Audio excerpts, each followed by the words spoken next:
शामिल नहीं हो रहे अरकान, ख़ास तौर पे चाहे वो असेंबली के हैं, चाहे वो टिकट होल्डर्स हैं या वो ओहदेदार हैं। इस मामले को आलिया हमजा साहिबा ने सीरियस ले लिया है और उन्होंने कार्रवाई करने का फैसला कर लिया है। एहतजाज में मुसलसल गैर हाजिर अरकान और ओहदेदारान को शोकाज नोटिस जारी करने का फैसला किया गया। गैर हाजिर अरकान और ओहदेदारान से पहले मरहले में वजाहत तलब की जाएगी। शोकाज जारी करने का मामला तहरीक इंसाफ की सियासी कमेटी में उठा दिया गया है और पंजाब के बाद मुंतखब अरकान और ओहदेदारान की शोकाज जारी करने की मुखालफत। अच्छा, उसके बाद एक और एक्टिविटी भी हुई है, कमेटी भी बन गई पंजाब में तैनातियों के हवाले से। उसमें आलिया हमजा साहिबा को शामिल नहीं किया गया, मलिक अहमद बच्चड़ साहब को शामिल किया गया है। उनके अलावा जो है सलमान अकरम राजा साहब हैं और उनके अलावा एक जो है वो महमूद रशीद साहब के रिश्तेदार हैं, अभी अभी मिलिट्री कोर्ट से छूट कर रिहा हुए हैं, उस्मान साहब, उनको शामिल किया गया है। और उसके अलावा एक उमर अयूब साहब हैं, अपोजिशन लीडर भी हैं और खैबर पख्तूनख्वा से पाकिस्तान तहरीक इंसाफ के अहम रुकन हैं। तो ये 4 लोग शामिल किए गए, आलिया हमजा को शामिल नहीं किया गया और इसके ऊपर रद्दअमल आ रहा है सोशल मीडिया पे कि आलिया हमजा काम कर रही है तो उनके साथ ये किया जा रहा है। नाज़रीन, डॉन ने एक इदारिया लिखा है, बड़े लंबे अरसे बाद किसी मीडिया ने यह जुर्रत की है और उन्होंने इदारिये में चंद बड़े अहम नुकात उठाए हैं। मेन चीज़ें ये है कि वो कहते हैं जी ये जो पॉलीग्राफिक टेस्ट वाला मामला है ये अब तज़हीक कर रहे हैं एक साबिक वज़ीर आज़म की। फिर एक साबिक वज़ीर आज़म को जिस हाल में आपने रखा हुआ है ये भी आप ज़्यादती कर रहे हैं। तो इमरान खान साहब के साथ जो ज़्यादतियाँ की गई हैं उसकी निशानदेही की गई और ये भी उसमें कहा गया इदारिये में कि कम से कम एक साबिक वज़ीर आज़म के साथ ऐसा ना किया जाए, उनके साथ सलूक किया जाए इज़्ज़त के साथ और एहतराम के साथ, क्योंकि जब बाकी सबको एहतराम मिलता है तो साबिक वज़ीर आज़म को भी एहतराम मिलना चाहिए और उनके साथ वो सलूक होना चाहिए जो इंसानियत सोच ना हो। बहरहाल ये इदारिया तो बड़ा तफसीली था, मैंने लुब्बे लुबाब आपके सामने रख दिया है। तो अगर इस तरह आवाज़ें उठना शुरू हो जाए पाकिस्तान के मीडिया में तो मामला शायद बेहतर हो सकता है। नाज़रीन, एक और चीज़ है, प्रोफेसर मोहम्मद इब्राहिम खान साहब हैं और एक ऑडियो गर्दिश कर रही है, मेरे पास भी ये ऑडियो आई, मेरे एक दोस्त हैं रज़ी ताहिर साहब, उन्होंने ये ऑडियो भेजी है।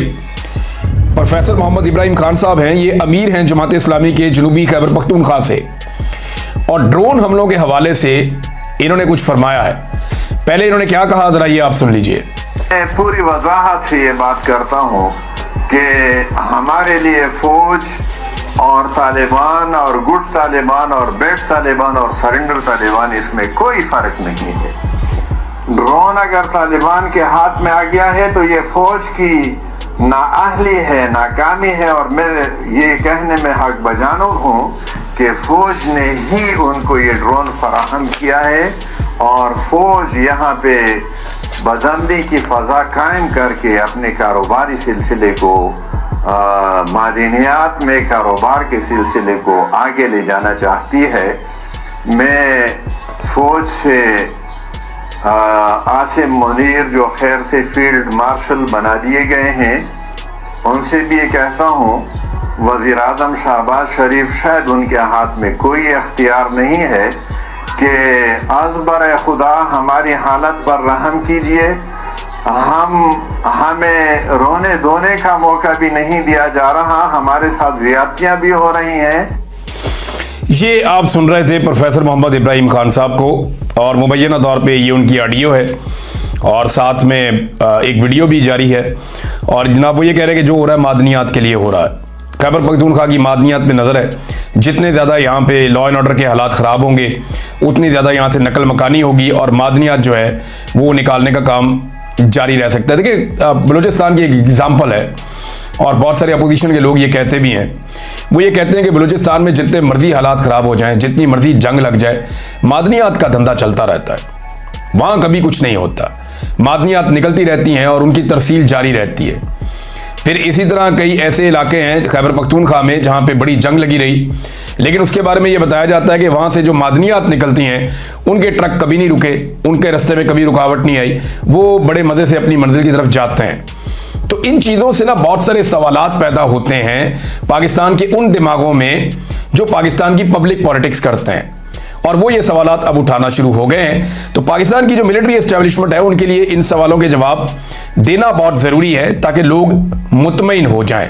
तो ये एक दफ़ा फिर सवाल सामने आया कि क्या ये सारा खेल मादनियात के लिए खेला जा रहा है, उनका ये दावा है।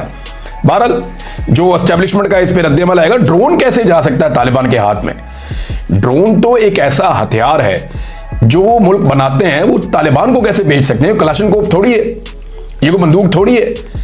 या टीटीपी या कोई और ग्रुप जो है वो कैसे ड्रोन हासिल कर सकता है?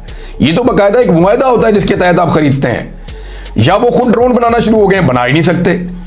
ये किस कंपनी के ड्रोन्स हैं, कैसे आ रहे हैं, क्या हो रहा है? पाकिस्तान की कुछ इंटेलिजेंस की और सिक्योरिटी की रिस्पॉन्सिबिलिटीज हैं इदारों की, हमें अब तक कोई चीज़ पता नहीं चली बदकिस्मती से। नाज़रीन, इमरान खान साहब की रिहाई की तहरीक में जो लोग शामिल नहीं हो रहे, अरकान ख़ास तौर पर, चाहे वो असम्बली के हैं, चाहे वो टिकट होल्डर्स हैं या वो ओहदेदार हैं, इस मामले को आलिया हमजा साहिबा ने सीरियस ले लिया है और उन्होंने कार्रवाई करने का फैसला कर लिया है। एहतजाज में मुसलसल गैर हाजिर अरकान और ओहदेदारान को शोकाज नोटिस जारी करने का फैसला किया गया। गैर हाजिर अरकान और ओहदेदारान से पहले मरहले में वजाहत तलब की जाएगी।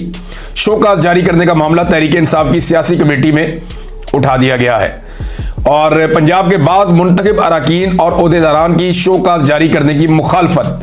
अच्छा, उसके बाद एक और एक्टिविटी भी हुई है, कमेटी भी बन गई पंजाब में तैनातियों के हवाले से। उसमें आलिया हमजा साहिबा को शामिल नहीं किया गया, मलिक अहमद बच्चर साहब को शामिल किया गया है। उनके अलावा जो है सलमान अकरम राजा साहब हैं और उनके अलावा एक जो है वो महमूद रशीद साहब के रिश्तेदार हैं, अभी अभी मिलिट्री कोर्ट से छूट कर रिहा हुए हैं, उस्मान साहब, उनको शामिल किया गया है। और उसके अलावा एक उमर अयूब साहब हैं, अपोजिशन लीडर भी हैं और खैबर पख्तूनख्वा से पाकिस्तान तहरीक इंसाफ के अहम रुकन हैं। तो ये 4 लोग शामिल किए गए, आलिया हमजा को शामिल नहीं किया गया और इसके ऊपर रद्दअमल आ रहा है सोशल मीडिया पे कि आलिया हमजा काम कर रही है तो उनके साथ ये किया जा रहा है।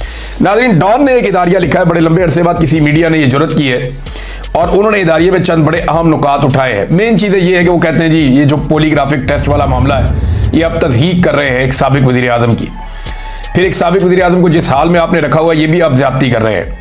तो इमरान खान साहब के साथ जो ज़्यादतियाँ की गई हैं उसकी निशानदेही की गई और ये भी उसमें कहा गया इदारिये में कि कम से कम एक साबिक वज़ीर आज़म के साथ ऐसा ना